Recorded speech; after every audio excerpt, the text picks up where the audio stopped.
নমস্কার বন্ধুরা, আমার নতুন একটি ব্লগে জানাই অনেক স্বাগত, অনেক ভালোবাসা। আশা করছি সবাই খুব ভালো আছো আর আমরাও বাড়িতে সবাই খুব ভালোই আছি। এখন কিন্তু ঘড়িতে সকাল 7টা বাজে আর আজকে অনেক সকাল সকাল ঘুম থেকে উঠে বাড়ির সমস্ত কাজকর্ম হয়ে গিয়েছে, কারণ আজকে রান্নার খুব তাড়াতাড়ি আছে। আজকে আমার হাজব্যান্ড যাবে ভোটের ডিউটি করতে, তো সেই জন্য একটু সকাল সকাল খাওয়া দাওয়া করবে। আর আমাদের এখানে সিউড়িতে ওদের ওই যে সেন্টারটা হয়েছে যেখানে থেকে ভোটের সমস্ত জিনিসপত্রগুলো তোলে, তো এখান থেকে তো খুব একটা বেশি দূর নয়, বাইকে 40 মিনিট থেকে 45 মিনিট লাগবে। তো সেই জন্য বললো বাইকেই চলে যাব।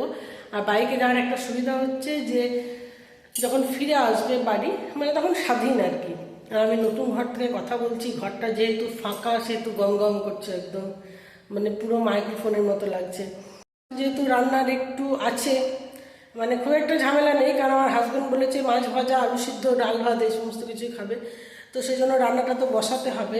আর আমাদের তো নিজেদের তো রান্নাবান্না আছে, সব কিছু মিলেমিশে রান্নার জোগাড়গুলো করতে হবে, তো সেগুলো করে নিই, তারপর হাজব্যান্ড চলে যাবে। আর এই যে ভোটের ডিউটিতে যায় কি যে টেনশন হয়, আমার মনে হয় প্রত্যেকটি ফ্যামিলির লোকজনেরই এরকম টেনশন হয়, যাদের বাড়ির লোকজন ভোটের ডিউটি করতে যান তাদের খুবই টেনশন হয়। আর যতক্ষণ না ওনারা বলেন যে ঠিকঠাক জায়গায় পড়েছেন বা ঠিক আছেন, বা যতক্ষণ না সমস্ত কিছু কাজকর্ম সেরে বাড়ি ফিরে আসে, ততক্ষণ খুব চিন্তা হয়। তো চলুন, ভোট পুজো, ভোট যুদ্ধ তো শুরু হয়ে গিয়েছে, আর সেজন্য আমাদের এখানে প্রথম যে দফার ভোট সেটা হবে। প্রস্তুতি পর্ব খুব তুঙ্গে, চারিদিক দিয়ে দেখতে পাচ্ছি, আর বিভিন্ন নিউজ চ্যানেলগুলো তো দেখছি, বেশ ভালোই লাগছে কিন্তু।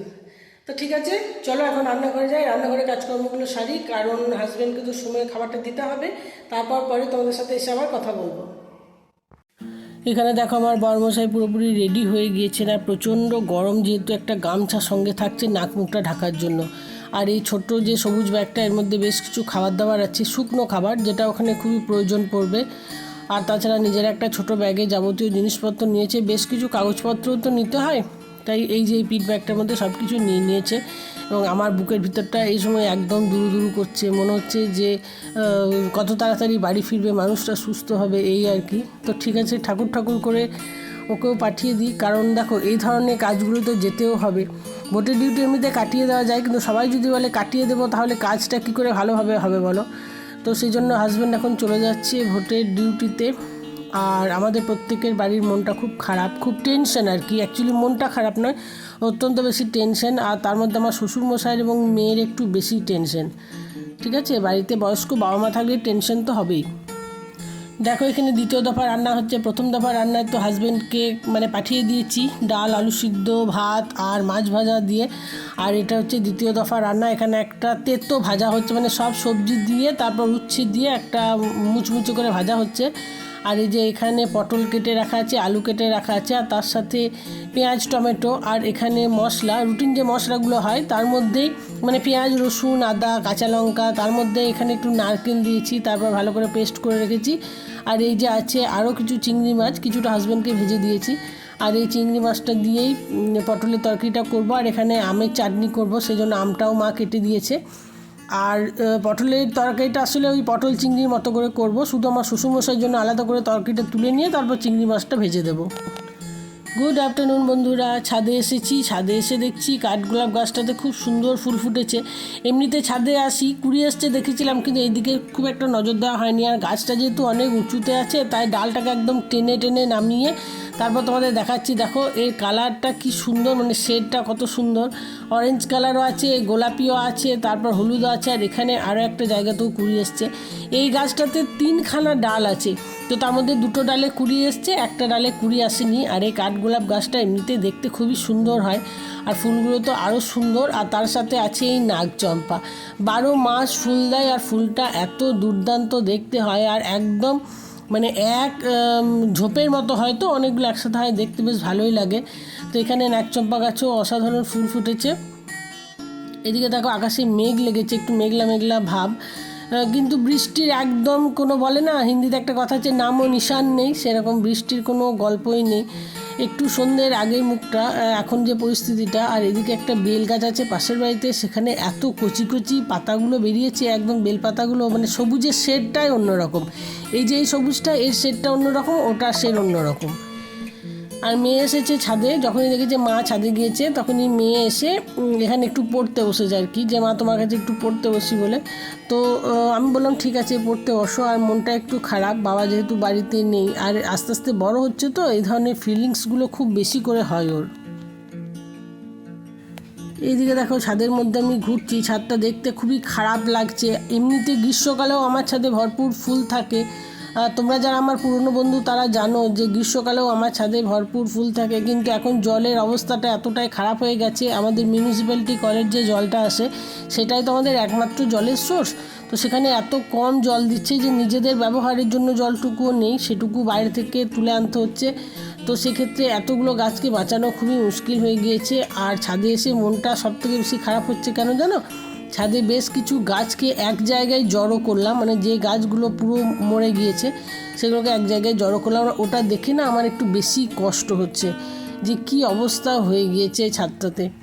আর দেখো এখানে রান্না করি, তো সেই উনুনটাকে লেপে দিয়েছি। আর উনুনটার লেপাটা দেখছো মাটিটা একটু কেমন সাদা সাদা ধরনের। এখানে শহর বাজারে গোবর তো খুব একটা চট করে পাওয়া যায় না, তো সেই জন্য এটাকে একটু সুন্দর করে না লেপলে না কালিগুলো থাকে তখন দেখতে খুবই খারাপ লাগে। আর কী দিয়ে লেপেছি চলো একটু তোমাদের সাথে শেয়ার করি। এই যে দেখো দেখছো না মাটিতে সাদা সাদা পড়ে আছে, এটা হচ্ছে আমাদের যখন ঘরটা রং করা হয়েছিল তখন যে পুট্টিটা দেওয়া হয়েছিল ওয়াল পুট্টি, তো সেটাকে তো ঘষতে হয়, ঘষে যে ডাস্টটা পড়ে সেটা জড়ো করে রেখেছিলাম, সেটা দিয়ে নিকিয়েছি। আর এই যে দেখো দেখে কার না কষ্ট হয় বলো, এইগুলো সে সমস্ত আমার চন্দ্রমল্লিকা গাছ। আর শুধু চন্দ্রমল্লিকা নয় আরও অনেক গাছ আছে। তো এতগুলো মৃত্যুর দায়ভার যে কার সেটাই আমরা বুঝতে পারছি না, এটাকে আমাদেরই দায় না যারা এত কম জল সাপ্লাই দিচ্ছে তাদের দায় যে এতগুলো প্রাণ অকালে ঝরে গেল, তাদেরকে বাঁচিয়ে রাখতে পারলাম না। ওদিকে স্ট্রবেরি গাছটাও মরে গেছে, তবে এই একখানা স্ট্রবেরি গাছ বেঁচে আছে যার মধ্যে রানার বেরোচ্ছে। তো দেখা যাক এটাকে বাঁচিয়ে রাখতে পারি কি না। আর লেপচা জগৎ থেকে আনা স্পাইডার প্ল্যান্টটাতেও প্রচুর রানার বেরিয়েছে। এখানে একটা জবার কাটিং লাগানো হয়েছিল, গাছটায় সুন্দর ফুল ফুটছিল, তারপর গাছটা আস্তে আস্তে আবার মরে গেল। জল একদমই কম দেওয়া হচ্ছে গাছে। আর দেখো এখানে বেশ কিছু 12 মাসের গাঁদা গাছ বীজ থেকে তৈরি করা হয়েছিল, সেগুলোও চলে গেছে সব। তবে এই যে এখানে দুখানা লঙ্কা গাছ আছে, সেই লঙ্কা গাছ দুখানা বেঁচে আছে এবং দু একটা কসমস গাছ, মানে সব গাছ মারা যায়নি, তবে ম্যাক্সিমাম গাছই মারা গিয়েছে। এদিকে দেখো এই যে মাঝখানের এই জায়গাটায় কত বেগুন গাছ ছিল, জবা গাছগুলো ছিল, জবা গাছগুলো মোটামুটি আছে, তবে বেগুন গাছগুলো তো সব অনেক দিন আগেই চলে গিয়েছে। তো সেই জন্য মাটিগুলো জড়ো করে রেখে দেওয়া হয়েছে, এগুলোকে আবার রিইউজ করা যাবে। আর যেহেতু মানে কোনো রকম রাসায়নিক সার আমরা ব্যবহার করি না, তাই মাটিগুলোকে আবার ইউজ করা যায়। আর এই জায়গাটাতে প্রচুর কসমস ফুলের গাছ ছিল, পুরো একদম ভর্তি হয়েছিল। তো ম্যাক্সিমাম গাছ তো চলে গেছে, এখানে একটা ভুট্টা গাছ ছিল সেটাও শেষ হয়ে গিয়েছে। কী আর বলবো, বলতে এত কষ্ট হচ্ছে। আর এখানে বেশ কিছু গাছকে আমি ট্যাঙ্কের পিছনে এনে রেখেছি, এখানে রোদটা কম পায়। তো এখানে জারবেরা আছে 3খানা, আর জারবেরা একটা গাছে আবার একটা ভুট্টা গাছ বেরিয়েছে। আর এখানে কিছু পুঁই শাকের বিচন ফেলে দিয়েছিলাম, তো সেই পুঁই শাকের বীজ থেকে এখানে সুন্দর গাছ হয়ে গিয়েছে। আর এখানে কিছু লঙ্কা গাছ লাগানো আছে, তো জানি না এগুলো সারভাইভ করবে কি না, তবে চেষ্টা করা হচ্ছে গাছগুলোকে যেন বাঁচিয়ে রাখতে পারি। আরও বেশ কিছু পুঁই শাকের বীজ এখানে ওখানে ফেলে দিয়েছি, তো সেখান থেকে নতুন নতুন গাছ বেরিয়েছে। আর পাশের বাড়িতে খুব সুন্দর গাছে আম ধরেছে। এবছর ঝড় বৃষ্টি যেহেতু খুবই কম, আমগুলো কিন্তু ছোটোতেই ঝরে যায়নি, বেশ অনেক গাছে আম রয়ে গিয়েছে, তো দেখতেও বেশ ভালোই লাগছে। আর দেখো বন্ধুরা এখন নিচে এসেছি, আর নিচে এসে তোমাদের দেখাচ্ছি কত জল আমরা তুলে রেখেছি। এই যে এদিকে বালতিতে বড় বড় গামলাতে সমস্ত জল ভর্তি করে রাখা আছে। এই জলগুলো সমস্ত বাইরে থেকে তুলে না, আমাদের বাড়ি থেকে বেশ কিছুটা দূরে, মানে সামনেই সেখানে একটা কল আছে, সেখান থেকে আমরা তুলে রাখি এই জলগুলো। বন্ধুরা এখন ঘড়ি কাঁটায় বাজে রাত্রি 11টা, আমাদের সকলে খাওয়া দাওয়া হয়ে গিয়েছে এবং রান্নাঘর সমস্ত কিছু গোছানো হয়ে গিয়েছে। আর ইতিমধ্যে হাজব্যান্ডের দুবার ফোন হয়েছে, একবার ফোন করেছিল আর একবার ভিডিও কল করেছিল, ঠিক আছে। তো জায়গাটা বেশ ভালো, আমাদের বীরভূমেরই খয়রাসোল হচ্ছে একটা কি বলবো মানে বেশ ওয়েল নোন আর কি, এরকম একটা জায়গা। তো এবছর যেহেতু সিকিউরিটি খুবই টাইট, তাই কোনো রকম ভয়ের কিছু নেই। আর ওদের যেখানে ভোট হবে, যে ভোট কেন্দ্রটা, সেটাও বেশ ভালো, আশপাশে দোকান বাজার আছে, তারপর বেশ ভালো, মানে খুব একটা যে অড জায়গা সেরকম নয়। আর ওখানে বেশ কয়েকজন চেনা পরিচিত মানুষজনের বেরিয়েছে, তার মধ্যে আমার হাজব্যান্ডের এক মানে আমার হাজব্যান্ডের সাথে ট্রেনিং করেছে এক দাদা, তার দিদির বাড়ি ওখানে। তো মোটামুটি চেনা পরিচিত লোকজন বেরোচ্ছে। আর চেনা পরিচিত লোকজন বেরোলে না একটু মনের মধ্যে স্বস্তি আসে যে কিছু চেনা পরিচিত লোক আছে। তারপর হাজব্যান্ডের সাথে, মানে আমার হাজব্যান্ডকে ফার্স্ট পোলিং অফিসার দিয়েছে, তো যিনি সেকেন্ড পোলিং অফিসার তিনিও আমাদের সাঁইথিয়ারই, আমার হাজব্যান্ডেরই কলিগের হাজব্যান্ড আর কি। মানে আমার হাজব্যান্ডের একজন মহিলা কলিগ আছেন, তো তার হাজব্যান্ড। তো পরিচিত যেহেতু, সেহেতু ভয়ের খুব একটা কিছু নেই, জায়গাটা বেশ ভালো। তো সেই জন্য আমাদের এমনিতে একটু স্বস্তি। আর আজকে রাত্রে ওদের বেশ কিছু কাজকর্ম আছে, তারপর শুয়ে পড়বে, কারণ কালকে অনেকটা সকাল সকাল উঠতে হয়। তো তো সেই জন্য আজকে রাত্রে শুয়ে পড়বে। তো ঠিক আছে। আর সেকেন্ড হচ্ছে যেটা আজকে ছাদে তোমাদেরকে দেখিয়েছি, গাছগুলোর মানে খুবই খারাপ অবস্থা। আর আমি তো দেখিয়েছি তোমাদের যে বাড়িতে একদমই জল নেই, বাইরে থেকে জলটা পুরো নিয়ে আসতে হচ্ছে। আর এত বড় বাড়িতে জলের তো প্রয়োজন হয়, মানে জল খুবই কম, সকালবেলা দিচ্ছে 10 মিনিট আর বিকালবেলা 5 মিনিট। তো ওইটুকু যে মিউনিসিপ্যালিটির জলটা আসে সেই জলে কি আর হবে এই গরমের দিনে। তো সেই জন্য চোখের সামনে গাছগুলো সব মরে গেল, যেটা আমার খুবই ইমোশনের জায়গা। গাছগুলো আমার খুবই পছন্দের, তোমরা তো যারা আমার পুরনো বন্ধু আছো তারাও জানো আমি গাছপালা দিয়ে ভিডিও শুরু করি, গাছপালা খুব ভালোবাসি। কিন্তু গাছগুলো মরে যাওয়াতে খুবই কষ্ট হচ্ছে। তাও এখনো বেশ কিছু গাছ মৃত প্রায় হয়ে আছে, জানি না ওগুলোকে বাঁচাতে পারবো কিনা। মানে সেই গাছগুলোর এতটাই খারাপ অবস্থা হয়ে আছে। তো যাই হোক, চেষ্টা করছি। আর এই সমস্ত কিছু মানে ভোটের পর্বগুলো শেষ হয়ে গেলে মনের মধ্যে একটা শান্তি আসে। দেখো, যতই বলি যে খুব ভালো জায়গা, তবুও যতক্ষণ না নির্বিঘ্নে মানুষটা বাড়ি ফেরে ততক্ষণ তো একটা চাপা টেনশন আমাদের মধ্যে কাজ করেই। তো সেই টেনশনেরই মানে এখন পর্ব শুরু হয়ে গিয়েছে। আমার হাজব্যান্ডকে দেখছি বেশ কয়েকবারই ভোটের ডিউটিতে গিয়েছে। তো যতবারই যায় ততবারই আমাদের বাড়ির লোকজনের খুব টেনশন হয়। তো সেই জন্য সে একটা টেনশন কাজ করছে। তারপর গাছগুলোর জন্য মন খারাপ, মানে সেই মন খারাপটা বোঝাতে পারবো না কি লেভেলের মন খারাপ। যতটুকু পারছি গাছগুলোকে বাঁচানোর চেষ্টা করছি, কিন্তু একদমই জল নেই। আর মানে বাইরে থেকে জল এনে সেই জলটা ছাদে তুলে অত গাছ বাঁচানো সম্ভবপর হয়ে উঠছে না। ঈশ্বরের কাছে প্রার্থনা করছি যে মেঘ লাগাচ্ছে, কিন্তু একটু বৃষ্টি যদি হয় তাহলে খুব ভালো হয়, অন্তত গাছগুলো একটু বাঁচে। যে গাছগুলো নেই সেগুলো তো কিছু করার নেই। বিশেষ করে আমার স্ট্রবেরি গাছ তো অনেক মারা গিয়েছে, সেটা আমার সব থেকে কষ্টের ব্যাপার। যে স্ট্রবেরি গাছগুলো আমি এত সুন্দর তৈরি করেছিলাম, স্ট্রবেরি গাছগুলো অনেক মারা গেছে। একটা স্ট্রবেরি গাছ দেখলাম বেঁচে আছে। তো সেটাকে কোনো রকম করে বাঁচিয়ে রাখতে হবে যেমন করে হোক, কারণ ওই গাছ থেকে আবার নতুন গাছ তৈরি করতে হবে। তো ঠিক আছে, চলো সমস্ত কাজকর্ম করে নিয়ে, কাপড় জামা তো সব কিছু ভিজে যায়, তো তারপর সেটাকে চেঞ্জ করে নিয়েছি।